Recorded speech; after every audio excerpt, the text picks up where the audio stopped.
there's a certain voting that is currently being highly controversially discussed. And today we want to spread some light on what's happened behind the scenes and maybe how lawyers see this. So let's start by going in depth to what is currently discussed in the EU. There are quite a few topics that are currently keeping us busy. Chat control is definitely one of them. So by we, I mean we are the European Ethereum Institute. So we are basically the policy arm for Europe, representing Ethereum and the Ethereum ecosystem, a lot of more financial legal frameworks, but also everything that touches upon the blockchain side. So encryption is a very big part of what we also work on and want to protect in the long term. So therefore, the chat control topic, which currently, especially if you open a crypto Twitter, this sense that we are only talking about one chat control, that is one single thing.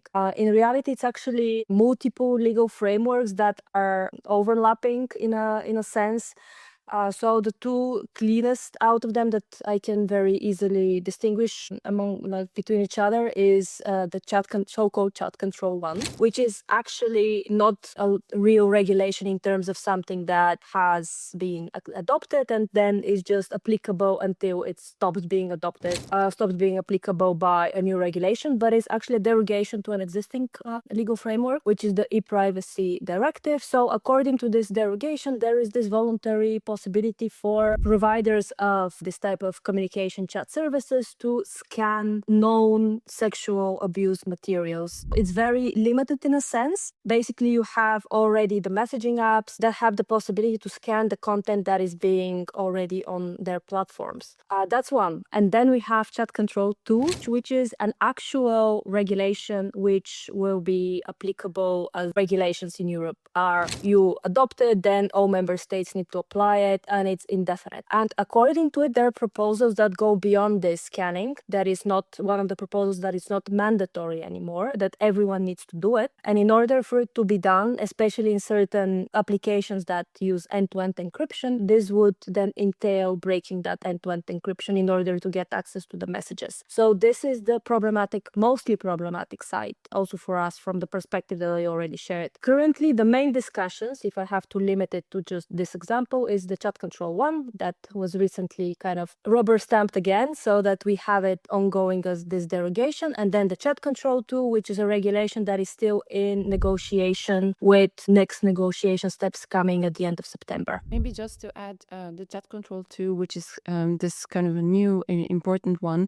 has been proposed in 2022, and during these discussions, again, like there was a lot of discussion on social media. Every time there is a vote and there's something happening within different institutions. So I would say that our, in a way, observation is that mostly when any type of votes are happening in a parliament, the community and the audience knows more about that rather than when it's happening through, I don't know, the council. And so this is also, I would say, important, and in a way what we want to do as our role as the organization, to bring a little bit more clarity to what and how the process looks like, what really is happening in the space, and in a way what the role of the council and of the parliament are in the whole process. So every institution, as Vyara mentioned, is looking into this specific draft. They are also voting internally on their own drafts, and when we have this discussion around trilogues, the commission, the parliament and the council, they all have their own points of view, and they're trying to come together to have like a finalized version. And in this case, there's been a lot of discussions you probably followed in the last few months on the council vote. So what is the council's version of the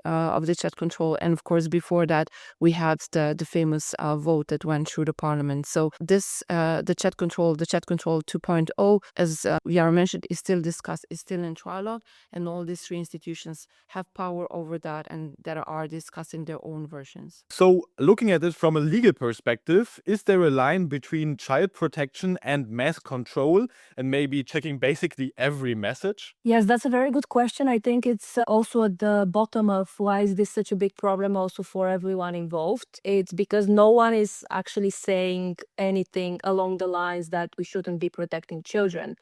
It's just that whenever we're talking about security online, we step on fundamentals like encryption, because we can't really have what we're having currently as user experiences online, without going into like any specific use cases. But basically, you can't be online the same way that you do and not be a victim of fraud or other types of exploitation without having encryption. That is the basis of it. So even though child protection is at the core of basically also what people should be working towards, that is not necessarily the way.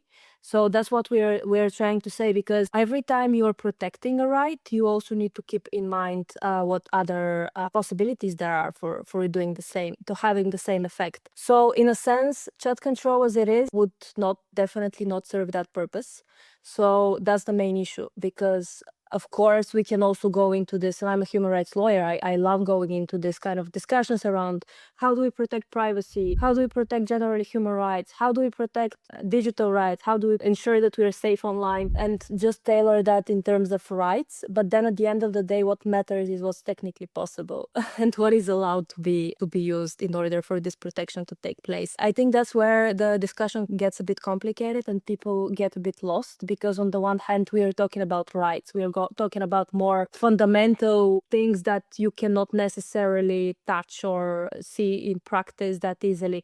And on the other hand, we are discussing the fundamentals of our security online. We shouldn't be sacrificing our general security and pseudonymity and even anonymity in certain cases when that's necessary online, because there is this concept that we want to preserve, as there are far better ways to do that. We usually do observe that when regulation happens linked to data, for example, there's few different ideas on, of course, here chat control, but also in general of like how to follow data. And in different instances and different regulations, there's of course a different aim of why we are regulating data. But at the same time, we kind of always touch upon the technical issues. So how does internet even work? How does messaging work? In our case, sometimes, of course, when it's blockchain related, it's specifically there. But in this case, we think that encryption is a very important, in a way, technical narrative that a lot of applications are using. And in this case, we need to be kind of like at least following those technical implications. But as your question was related to the legal, so any type of rules that are looking into, for example, our communication and privacy, we have adopted them over the years and through our constitutions when it comes to, for example, the protection of our own homes and the privacy of our own homes, work environments, etc., in a physical aspect. And very similarly, we are going to look into it right now on a digital aspect. And I think that many times maybe we're just like, simplifying these accesses through the digital one just because it's easier and it's on a software. It's not in a way physical in our homes, but the legal principles and the principles that we have adopted over the years in our constitutions are still standing. So no matter if it's the access to our apartments, if it's access to our communications, so it's kind of a protecting the privacy of our own, in a way, lives. It could be communication in person or communication online. And if we look at it from an end user perspective, is there now a risk that maybe big tech is scanning all my messages and maybe also feeds the data into an AI? Yes, in a sense, that's already happening for those applications that aren't using end-to-end encryption, which are most of the applications that, without naming names, the big tech companies that are predominantly present on our market are offering. So this is already happening, and this derogation that I mentioned, that is a chat control one, is allowing exactly that. Basically, what is happening is you have this possibility to scan voluntarily, again, messages for a specific type of content. But then in order for you to scan for a specific type of content, you still check the whole message. When you actually check also the public statements of other companies that are using end-to-end encryption, you see that they are saying we are not gonna do that. And if you make us do that, we'll just leave the market. And the reason is exactly that. They don't want to have to break this protection that currently exists. That is the end-to-end encryption, basically. In order for this possibility that is already applied by those companies that aren't using end-to-end encryption, in order for that possibility to also be kind of the broad one, especially if it happens mandatory, then you basically need to scan messages. And in order to do that when they're encrypted, is basically you have to decrypt them. I would say that already us as users, I think that's something very important as well, but we need to be aware what we're using, because some of those things that people are very vocal about online on certain platforms platforms, they're being vocal about those things on platforms that already do the same thing to them. So it's also about being more aware of what's happening. And as Marina said, that's also our role, because people cannot just know all these things by default. But yeah, I would say people should already be worried, but it has the potential to get much worse. So I often hear people say that the EU is very restrictive when it comes to these type of laws. If we zoom out a bit, do you feel that the EU is more restrictive or maybe less restrictive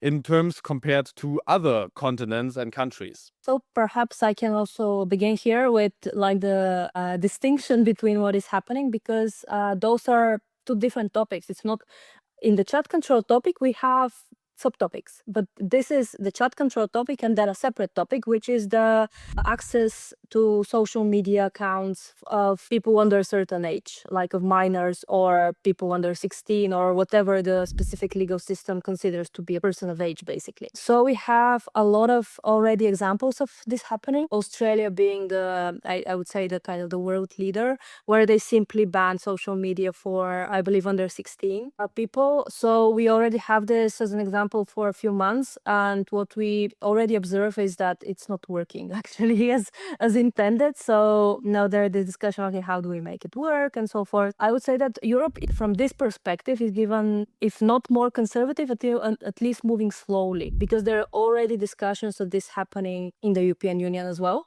Especially as specific member states are already adopting these measures. Like, for example, France just did. That was a big announcement. So now what the race is that the European Union actually manages to regulate this before there is this patchwork of different regulations in member states, which will make everyone's lives more complicated. So I would say that depending on what the specific topic is, when it comes to the end-to-end encryption discussion, however, I would say, unfortunately, that the European Union is currently among the leaders of having this as an idea, at least not as like it's not yet implemented, but the idea and the push that we've seen already for a few years is an indication of kind of a trend that we fortunately don't observe in that many other places in the world. When we talk about messaging, then there's also the journalism and free press involved. So is the chat control maybe a chance to restrict whistleblowers and maybe activists who have controversial positions or want to leak something? Is any of this risk included there? 100%. I would say this is unfortunately alongside people that need protection and are using specifically this type of communication in order to ensure it, like, for example, victims of a certain crime or abuse. And journalists will be in the first group of affected parties, because you use like this sort of profession, this sort of communication needs to involve quite a bit of encrypted channels. It's not just like the communication itself, it's also where you store your files. That's also going to be affected, by the way. It's not like with the end-to-end encryption and scanning. So it's exactly the people who have something to hide and have good reasons to hide it that will be affected as well. So yeah, it's also one of the arguments that we're using, and we're trying to explain this also to policymakers and to the community largely, is that there are good reasons why people use encryption. And when you remove the possibility of being like safely using encryption, then you are also making like the best scenario is that you make these people's lives harder.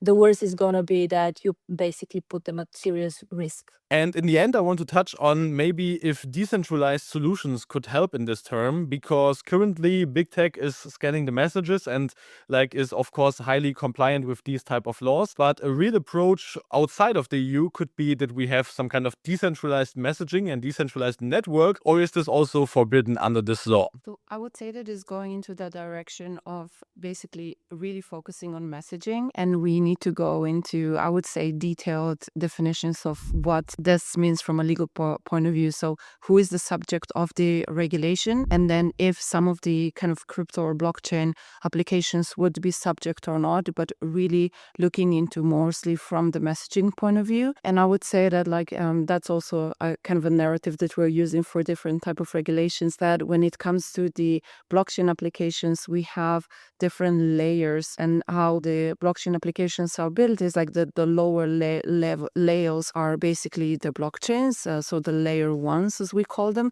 and then on top of that we have the application, the protocol, and then of course the one that has basically a front end or something that is directly linked to the users. And I would say that like for different levels, that would maybe be different type of assessment under the specific law. But I would say that most of the focus really in this case will be on the existing messaging applications that we're using, and it's not directly linked to the, I would say, blockchain ecosystem. At the same time, this decentralization has been very powerful, but mostly I would say it is important for the lower levels, so the blockchain. And the existing current messaging apps are not using or leveraging the blockchain in order to be basically developed as an application. In the past, or maybe even today, we have seen some of the social media being built on top of the blockchain, but I would say that currently at this moment, we do not see big use cases